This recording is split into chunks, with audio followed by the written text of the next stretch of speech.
नमस्कार, मैं हूं महेंद्र सिंह और आप देख रहे हैं न्यूज शॉट। आप सभी का न्यूज शॉट पे स्वागत है। और आज दोस्तों बात करेंगे ग्रेच्युटी की। ग्रेच्युटी को समझेंगे अच्छी तरीके से कि ग्रेच्युटी क्या होती है, ग्रेच्युटी किसे मिलती है, कितनी मिलती है, कब मिलती है, कैसे कैलकुलेट किया जाता है, आपको मिलेगी कि नहीं मिलेगी, आपको मिलेगी तो कितनी मिलेगी, कैसे आप कैलकुलेट करेंगे, ये सब कुछ इस वीडियो में समझेंगे। बस आप लोगों को एक तरीके से पूरा का पूरा वीडियो देखना है, कहीं स्किप नहीं करना है, कहीं आगे पीछे करके नहीं देखना है। आप बस 10 मिनट समय निकालिए और पूरा ये वीडियो देखिए, आपको ग्रेच्युटी के बारे में सब कुछ पता हो जाएगा। आप ग्रेच्युटी को कैलकुलेट करना दूसरे को, दोस्तों को भी सिखाना शुरू कर देंगे। आपको इतना फंडा इसमें क्लियर होने वाला है कि ग्रेच्युटी क्या होती है, आप किस आधार पे आपको ग्रेच्युटी मिलती है, किस आधार पे नहीं मिलती है, क्या आपके नॉमिनी को भी ग्रेच्युटी मिलती है कि नहीं, कोई इनकम टैक्स वगैरह लगता है कि नहीं, कैसे कैलकुलेट, सब कुछ है इसमें। इस वीडियो में सारी चीजें मैं समझाने की कोशिश करूंगा जिससे कि आपको आसानी से इस समझ में आ जाए कि ग्रेच्युटी आखिर होती क्या है। तो ग्रेच्युटी क्या होती है इसको समझेंगे पहले। ग्रेच्युटी जो है is a financial benefit paid to an employee as a token of appreciation for their services। मतलब आपको जो ग्रेच्युटी मिलती है, दरअसल ये कंपनी या सरकार जहां भी आप नौकरी करते हैं वो आपको आपकी सर्विसेज के अगेंस्ट अप्रिसिएशन के तौर पर देती है। तो जो भी आपको अमाउंट मिलता है, पैसा मिलेगा ग्रेच्युटी के तौर पर, वो एक तरीके से आपके अच्छी सर्विसेज का अप्रिसिएशन है। ये है इसका मतलब ग्रेच्युटी का। और ये ग्रेच्युटी चाहे आप सरकारी कर्मचारी हो, चाहे आप प्राइवेट कर्मचारी हो, आप किसी बड़ी दुकान में नौकरी करते हो, सब कवर हैं। कौन नहीं कवर है वो भी मैं आगे बताऊंगा। एलिजिबिलिटी क्या है, क्या है एलिजिबिलिटी ग्रेच्युटी की। 5 साल की employee must have completed a minimum of 5 years of continuous service. दो चीजों पर ध्यान दीजिए, 5 साल और कंटिन्यूअस सर्विस। 5 साल की कंटिन्यूअस सर्विस होनी चाहिए, यानी अनवरत, कोई रुकावट नहीं होनी चाहिए उसमें। 5 साल में कोई ब्रेक नहीं होना चाहिए। तो पहली शर्त तो ये है कि 5 साल आप जिस भी कंपनी में काम कर रहे हैं, सरकारी कंपनी में काम कर रहे हैं, प्राइवेट में कर रहे हैं, अर्ध सरकारी में कर रहे हैं, म्यूनिसिपल कॉर्पोरेशन में कर रहे हैं, कहीं भी कर रहे हैं, आप स्टेट गवर्नमेंट में कर रहे हैं, सेंट्रल गवर्नमेंट में कर रहे हैं, 5 साल की नौकरी आपकी अनवरत होनी चाहिए, कॉन्टिन्यूअस होनी चाहिए। पहली शर्त तो ये है। दूसरी शर्त यह है कि the employee should be drawing wages as a full time employee of an organisation. Part time employee नहीं चलेगा, उसको नहीं मिलेगा। जो फुल टाइम एम्प्लॉय है वही इसका एलिजिबल होगा इसको लेने के लिए। आप अगर पार्ट टाइम है कहीं किसी फर्म में, आप 20 साल नौकरी करते रहिए पार्ट टाइम, आपको ग्रेच्युटी नहीं मिलेगी। तो दूसरी शर्त यह है कि आप फुल टाइम जो है आप वहाँ के एम्प्लॉय हो। और तीसरी शर्त यह है कि जो अप्रेंटिस अगर आप कर रहे हैं वहां पर, तो an apprentice is not eligible to receive gratuity. जो अप्रेंटिस कर रहे होते हैं लोग, उनको ग्रेच्युटी नहीं मिलती है। ये तीसरी शर्त है। इसके अलावा आप कब आपको मिलेगी ये ग्रेच्युटी, एक सवाल ये होता है कि भाई मिलेगी कब।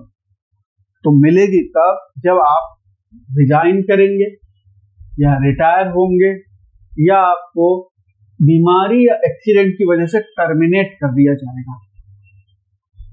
या तो आप कहीं रिजाइन कर दीजिए, 5 साल पूरे हो गए, आप रिजाइन करके जाते हैं तो ग्रेच्युटी मिलेगी। 5 साल से कम में आपको ग्रेच्युटी नहीं मिलेगी।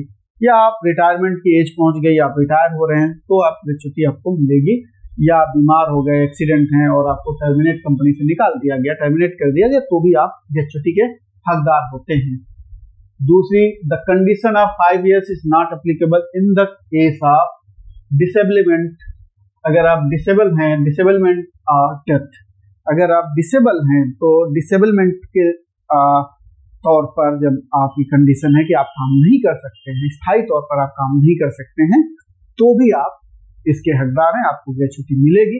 और डेथ केस में भी आपके नॉमिनी को ग्रेच्युटी मिलेगी, जो भी आपका नॉमिनी होगा उसको ग्रेच्युटी मिलेगी। तो इस तरीके से तो आपकी एलिजिबिलिटी तय हो गई कि आपको ग्रेच्युटी मिलेगी, कब मिलेगी, कैसे मिलेगी, वो सारी चीजें आपके उन सारे सवालों के जवाब आ गए इसमें। अब आपको सबसे बड़ा जो सवाल है जो आपके मन में चल रहा होगा, आखिर इसको कैलकुलेट कैसे करेंगे। तो कैलकुलेट करने का फार्मूला बहुत ही आसान है। ग्रेच्युटी को कैलकुलेट करने के लिए फार्मूला है gratuity equal to last on salary into 15/26 into number of years of service. जितनी आपकी आखिरी महीने में जो सैलरी बनती है, आखिरी महीने में जब भी आप रिटायर हो रहे हैं या आप नौकरी छोड़ रहे हैं, रिजाइन कर रहे हैं, या आपको टर्मिनेट कर दिया गया, जितनी भी आपकी लास्ट मंथ की सैलरी बनती है, उस लास्ट मंथ की सैलरी में आपका क्या क्या लिया जाएगा, बेसिक सैलरी और डीए, बेसिक सैलरी और डियरनेस अलाउंस डीए, ये जोड़ा जाएगा। एक और कंडीशन है, जहां आपका सेल्स वगैरह का काम करते हैं बहुत सारे लोग, उनका कमीशन आता है, तो वो कमीशन भी जोड़ने के एंटाइटल है, वो कमीशन भी जोड़ जाएगा। तो basic salary, DA plus commission. Normal सरकारी नौकरी, प्राइवेट नौकरी, जहां पर डेस्क वर्क होता है, जहां पर सेल्स का नहीं होता, कमीशन नहीं आती है, तो वहां पर बेसिक सैलरी और डीए, ये दो चीजें आपको जोड़ लेनी है। तो वो लास्ट ऑन सैलरी आपकी, उस लास्ट ऑन सैलरी में ये दो चीजें निकाल लेंगे, वो सैलरी मानी जाएगी इस फार्मूले में। वो सैलरी यहाँ लिखनी है, पूरी सैलरी नहीं लिख देनी है कि आपकी जो आपको पूरी मिली, सारे पर्क्स और सब मिला के, वो नहीं। बेसिक सैलरी प्लस डीए जो बनेगा वो यहाँ लिखनी है आपको। उसके बाद 15/26 इंटू नंबर ऑफ ईयर्स, कितने साल आपकी नौकरी हो गई, 6 साल, 10 साल, 20 साल, 25 साल, 35 साल, जो भी आपका, जितने भी साल आपने नौकरी की है, वो नंबर आपको यहाँ लिख देना है। अब इसको हम उदाहरण के साथ समझेंगे और तब आपको थोड़ा और आसानी से समझ में आएगा। अब आप समझिए कि मान लिया एक एम्प्लॉय है जिसकी सैलरी 50,000 बनती है। 50,000 में मैंने बताया बेसिक सैलरी और डीए, लास्ट ऑन सैलरी में बेसिक सैलरी और डीए। मान लिया किसी की सैलरी रही हो 1.5 लाख रुपए और उसका बेसिक रहा हो 35,000 रुपए और उसका डीए हो 15,000 रुपए, तो 50,000 आ गई। बेसिक 35,000, 15,000 उसका डीए, तो 50,000 हो गया। उसका सैलरी तो 1.5 लाख थी, लेकिन उसमें से बेसिक 35,000 थी और डीए था 15,000, तो ये 50,000 आ गया। तो 50,000 ये इसको हमने यहां रखा और इसके बाद 15 से गुणा किया और 26 से भाग दिया। तो पहले 15 और 26 को देख लेते हैं, पहले 15 और 26 को यहां पर। तो 15 को अगर 26 से भाग देते हैं तो 0.5769 आता है और फिर 50,000 से इसको गुणा कर देंगे और फिर 10 से गुणा कर देंगे, तो 2,88,450 आएगा। अब आप समझ रहे होंगे कि ये क्या है, ये जो 15 है और 26 है, ये क्या है। इसको एकदम क्लियर समझ लीजिए, ये 15 दिन है और ये 26 दिन है। सरकार ये मानती है कि 26 दिन ही वर्किंग दिन होते हैं, वर्किंग डेज होते हैं, 4 संडे निकाल देती है और जो आपको सैलरी देती है वो 26 दिन की सैलरी देती है। वो सरकार दे या कंपनी दे, प्राइवेट कंपनी दे, जो उस एक्ट में आते हैं, the payment of gratuity act 1972। उस एक्ट में जो कंपनियां आती हैं वो कंपनियां 26 दिन का महीना मान के चलती हैं कि 26 दिन जो वर्किंग डेज हैं उसी की सैलरी आपको मिलती है। 4 जो संडे हैं तो काम नहीं करते हैं आप, तो उसकी सैलरी आपको नहीं मिलती है। तो जो आपकी पर डे सैलरी हो गई एवरेज, वो ज्यादा एक तरीके से बन गई। अगर 30 दिन का महीना माना जाता है तो सैलरी आपकी पर डे की कम हो जाती है, तो वो 4 दिन हटा दिए गए, तो वो 26 तो वो दिन है। 15 ये दिन है, ये 15 दिन इसलिए हैं कि आपको जो ग्रेच्युटी मिलती है वो जो आपका लास्ट ऑन सैलरी थी, जिसमें आपका डीए और बेसिक और डीए मिला के थी, तो बेसिकली वो 15 दिन की मिलती है। 15 दिन की वो आपको जोड़ना है लास्ट ऑन सैलरी में बेसिक पे और डीए। यानी जैसे अगर आपकी 1.5 लाख सैलरी थी बेसिक पे 35,000 था, डीए 15,000 था, तो 50,000 हो गया। ठीक है, अब 50,000 रुपए ये आपको एक महीने के मिले, तो 15 दिन के कितने मिलेंगे? आप मोटे तौर पे कह दोगे कि 15 दिन के 25,000 हो गए। अब उसको 2 से भाग दे दोगे, आधा कर दोगे, क्योंकि आप 30 दिन का महीना आपके दिमाग में होगा। यहीं पे आप थोड़ी गलती कर गए, आपको 26 दिन से कैलकुलेट करना है।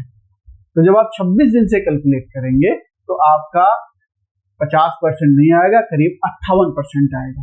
तो जब आप इसको भाग देते हैं, 15/26 करते हैं, तो 0.5769 आता है, करीब करीब 58% के आसपास आएगा। तो आप फिर 50 को जब इससे गुणा करेंगे, या 50,000 का जब 58% लेंगे, तो ये आपका सही अमाउंट बैठेगा। यानी कि 15 दिन की सैलरी वो आपको 26 से डिवाइड करनी है, 26 से समझना है कि हमारी 15 दिन की सैलरी कितनी बनेगी। एग्जैक्ट आधी नहीं होगी, आधे से ज्यादा होगी। ठीक है, वो 8% करीब ज्यादा होगी। तो वो सैलरी, 15 दिन की सैलरी कैलकुलेट करने के लिए ये फार्मूला है कि 15 दिन की आपकी सैलरी कितनी बनती। और उसके बाद तो जितने साल आपने नौकरी की है उससे गुणा कर दीजिए, बस। बहुत सिंपल सा, 15 दिन की सैलरी आप कैलकुलेट कर लीजिए। आप जिस तरीके से भी कैलकुलेट करना चाहें वैसे कैलकुलेट कर लीजिए, एक एक दिन का जोड़ के कैलकुलेट करना चाहें वो कर लीजिए, जैसे मर्जी आपकी वैसे कैलकुलेट कर लीजिए। और उसको जितने साल आपने नौकरी की है वो आप उससे गुणा कर दीजिए, तो आपकी ग्रेच्युटी आ जाएगी। है बिल्कुल सिंपल। ठीक है, ये 26। हाँ, अगर जो 30 से आप गुणा कर रहे थे, 30 से गुणा वहां कर सकते हैं, वहां करती हैं वो कंपनियां जो पेमेंट ऑफ ग्रेच्युटी एक्ट 1972 के अंतर्गत नहीं आती हैं। वो कंपनियां भी ग्रेच्युटी देती हैं, तो वो मानती हैं कि 30 दिन की ही सैलरी दे रही हैं, वो छुट्टी वगैरह सब जोड़ लेती हैं। कहती भाई सीधा हिसाब है, 30 दिन की सैलरी है, 15 दिन आपने की सैलरी जोड़नी जाएगी, तो सीधे हाफ कर दीजिए उसको। तो अभी जो इसमें 50,000 जो लास्ट ट्रांस सैलरी थी इससे निकाला गया, तो ये 57,690 आ रहे हैं। ठीक है, अगर 50,000 से इसको गुणा करेंगे तो उस तरीके से। और जब आप इसका आधा करेंगे तो सीधे 25,000 आएगा, 25,000 आ जाएगा। और ये 2,88,450 के बजाय 2,50,000 बनेगा। तो जो प्राइवेट कंपनियों में, वैसी कंपनियां जो ग्रेच्युटी एक्ट के अंतर्गत नहीं आती हैं, वहां अगर आपका ये सैलरी होती तो आपको 2.5 लाख रुपए ग्रेच्युटी मिलती। यहाँ पे 26 दिन के हिसाब से आपको 2,88,000 मिलेगा। तो ये थोड़ा सा अंतर है, दोनों तरीके के कैलकुलेशन होते हैं। वो कंपनियां जो ग्रेच्युटी एक्ट के अंतर्गत नहीं आती हैं वो 30 दिन का महीना मान के चलती हैं। बाकी सरकार और ग्रेच्युटी एक्ट के अंदर जो कंपनियां आती हैं वो सब 26 दिन का महीना मान के चलती हैं, वर्किंग डेज 26 दिन के, और इसलिए वो 26 से भाग दे देती हैं। तो बहुत ही सिंपल फार्मूला है। इससे अगर आप इस तरीके से आप इसको कैलकुलेट करेंगे, आपको बिल्कुल आसानी से समझ में आ जाएगा, इसमें कहीं कोई दिक्कत वाली बात नहीं है। अब बड़ा सवाल है कि इनकम टैक्स सरकार इसमें कितना लेती है, लेती भी है कि नहीं लेती है, तो कितना लेती है। वैसे तो सरकार हर चीज पे इनकम टैक्स लेती है, लेकिन अब इस बार ये हो गया है कि सरकार एक तो 100% अपने गवर्नमेंट एम्प्लॉयज से ग्रेच्युटी नहीं पे टैक्स नहीं लेती, 100% एग्जम्प्ट है सरकारी कर्मचारियों के लिए। और इस बार प्राइवेट सेक्टर के लिए भी पहले 10 लाख रुपए तक एग्जम्प्ट होते थे, अभी 20 लाख रुपए तक एग्जम्प्ट कर दिया है। तो ये बहुत बड़ी राहत मिल गई है तमाम एम्प्लॉयज को, जिनकी ग्रेच्युटी अच्छी खासी बनती थी, 10 लाख से ऊपर जाती थी, और उनको टैक्स देना पड़ता था जिस टैक्स स्लैब में आते थे। तो अब वो टैक्स 20 लाख तक की ग्रेच्युटी का पर टैक्स नहीं लगेगा। बस ध्यान ये रखना है कि जो 20 लाख तक की ग्रेच्युटी पर टैक्स नहीं लगना है, ये 20 लाख वन टाइम के लिए, लाइफ टाइम में, मतलब एक बार ही है। हाँ, ये आपके दिमाग में आ रहा होगा कि 20 लाख तो बहुत होते हैं, एक पूरी नौकरी जिंदगी लग जाएगी। नहीं भाई, बहुत सारे ऐसे एम्प्लॉय हैं जिनकी सैलरी बहुत ज्यादा होती है, उनकी ग्रेच्युटी 5 साल में, 10 साल में ही बन जाती है 20 लाख रुपए। तो अगर उन्होंने 10 साल में 20 लाख रुपए बन गया और एग्जम्पशन ले लिया, उसके बाद के अगले 20 साल नौकरी करेंगे वो, तो उनका जो भी बनेगा उस पर लगेगा इनकम टैक्स, उस पर कोई छूट नहीं होगी। अभी के नियमों के हिसाब से आगे आने वाले समय में आगे ये लिमिट और बढ़ेगी तो देखा जाएगा। अभी जो है 2024 के नियमों के हिसाब से 20 लाख रुपए तक की ही आपको एग्जम्पशन है, छूट है, इसके ऊपर पर छूट नहीं। और ये लाइफ टाइम अभी कहा गया है कि लाइफ में आप एक ही बार इसको ले सकते हैं, मतलब इस लिमिट को क्रॉस कर सकते हैं। ऐसा नहीं है कि बार बार कि आपको 10 साल यहाँ नौकरी की, 10 साल और दूसरी जगह नौकरी की और 20 लाख की वहां लिमिट बन गई तो फिर आपको एग्जम्पशन, ऐसा नहीं होगा। तो बस ये ध्यान रखने वाली चीज है। बाकी 20 लाख तक कोई टैक्स नहीं लगेगा। अब कुछ सवाल और रह गए हैं जो मेरी नजर में, वो ये है कि which employers are required to pay gratuity to their employees। तो ऐसे कौन से एम्प्लॉयर्स हैं जिनको ग्रेचुटी देना जरूरी है, मैंडेटरी है, बाध्यता है। तो वो कंपनियां जो 10 या उससे ज्यादा एम्प्लॉय जिनके यहाँ हैं, उन कंपनियों की बाध्यता है कि उनको ग्रेचुटी देना होगा। बहुत सारी ऐसी कंपनियां हैं जहां पर 10 से नीचे कर्मचारी काम करते हैं, परमानेंट बेसिस पे भी नहीं होते हैं, टेम्परेरी भी होते हैं, लेकिन वो 10 भी एम्प्लॉय नहीं होते हैं। दुकानें हैं जैसे बहुत सारी, तो वो उस पे दायरे में नहीं आते हैं। लेकिन ऐसी कंपनियां जहां पर 10 या उससे ऊपर एम्प्लॉय काम करते हैं, तो वो जो है उनको अनिवार्य किया गया है, उनको ग्रेचुटी देना ही होगा। इसके अलावा वही 5 साल वाला नियम तो सभी जगह लागू होता है। वो तो बेसिक नियम है कि 5 साल मिनिमम आपको वहां पर काम करना ही होगा। दूसरा सवाल, who is not eligible to receive gratuity. कौन से लोग हैं जिनको ग्रेचुटी नहीं मिलेगी? Employees who have completed 5 years of service under the same employer regardless of their employment status, permanent or temporary, are eligible for gratuity except for the apprentices। जो apprentice करते हैं उनको तो नहीं मिलेगी, वो कितने साल भी अप्रेंटिस करें। इसके अलावा सभी को मिलेगी। 5 साल आपने पूरी कर ली है नौकरी तो सभी को मिलेगी। डेथ केस में, एक्सीडेंट केस में, जब आपका टर्मिनेशन एक्सीडेंट केस में किया जाता है तो आपको ग्रेचुटी तब भी मिलेगी। 5 साल का नियम लागू नहीं होगा। इसके अलावा 5 साल का नियम लागू होगा। 5 साल आप नौकरी करते हैं तो मिलेगी। इसके अलावा एक और सवाल है दिमाग में आ रहा है मेरे, कि कई बार ऐसा होगा कि 5 साल पूरे होने में कुछ महीने रह गए, ठीक है, 2 महीने रह गए, तो फिर आप कैलकुलेट नहीं किया जाएगा। हाँ, 5 साल 7 महीने हो गए तो उसे 6 साल मान लिया जाएगा। लेकिन अगर 5 साल 5 महीने हुए तो 5 साल ही माना जाएगा। तो ये ध्यान रखना है, 6 महीने से ऊपर होगा, 5 साल के बाद 6 महीने से ऊपर होगा तो वो पूरे 1 साल उधर की तरफ मान लिया जाएगा। मान लिया किसी को 10 साल 8 महीने हो गए तो 11 साल नौकरी मान ली जाएगी उसकी, और 11 साल के हिसाब से कैलकुलेट किया जाएगा। जो आप नंबर्स देख रहे थे ना आखिर में 11 जुड़ा के आ रहे थे, वो 11 साल हो जाएंगे फिर वो। तो ये एक सवाल कैलकुलेशन का है। और एक और सवाल है कि is their time limit for gratuity payment. हाँ बिल्कुल टाइम लिमिट है, ये 30 दिन के अंदर पेमेंट करना अनिवार्य है, और अगर ऐसा नहीं होता है तो इंटरेस्ट देना पड़ेगा। तो ये भी आपका हक है कि आप अपने जहां भी आप काम कर रहे हैं उसे आप अगर 30 दिन में नहीं देते उनसे आप कहिए कि 30 दिन में दीजिए, नहीं तो फिर आपको इंटरेस्ट देना होगा। तो ये इस तरीके से आप, मुझे लगता है कि आपको समझ में आ गया होगा कि ग्रेचुटी आपको मिलेगी कि नहीं, और आपको मिलेगी तो कितनी मिलेगी, इस बीच आपने कैलकुलेट भी कर लिया होगा। अगर कहीं कोई दिक्कत आ रही है आप सवाल पूछिए कमेंट बॉक्स में, मैं जवाब देने की कोशिश करूंगा।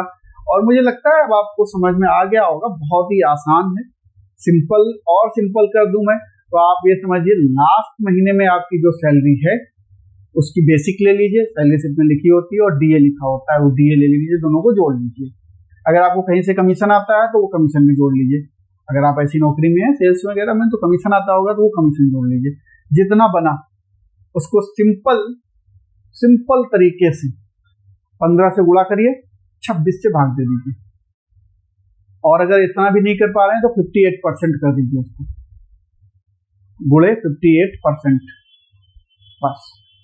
तो 58% कर देंगे तो भी आ जाएगा, और अगर आप उसको 15 से गुणा करके 26 से भाग दे देंगे, जो अमाउंट आया उसमें जितने साल आपने नौकरी की है उससे गुणा कर दीजिए। 10 साल की 10 से गुणा कर दीजिए, 11 साल की 11 से गुणा कर दीजिए, 12 साल 7 महीने की है तो 13 साल से गुणा करिए, 8 साल 4 महीने की है तो 8 से गुणा कीजिए, मतलब अगर 6 महीने से ऊपर जाएगा तो आगे वाले में जुड़ जाएगा। तो आप ऐसे दुआ कीजिए, आपका ग्रेच्युटी अमाउंट आ जाएगा। उम्मीद करता हूं कि आप कैलकुलेशन कर पा रहे होंगे और आप समझ गए होंगे कि एलिजिबिलिटी क्या है। तो अगर जिनकी नौकरी 5 साल होने को और अगर रिजाइन करने के बारे में सोच रहे हैं तो कुछ महीने और रुक जाइए, पूरा कर लीजिए, तो आपको अच्छा मॉनेटरी लाभ मिल जाएगा। आपको ये वीडियो कैसा लगा हमें कमेंट करके जरूर बताइए, और जो लोग नए हैं उनसे आग्रह करूंगा कि चैनल को सब्सक्राइब कर लीजिए और अपने दोस्तों के साथ भी शेयर करना ना भूलिए। फिलहाल इतना ही, नमस्कार।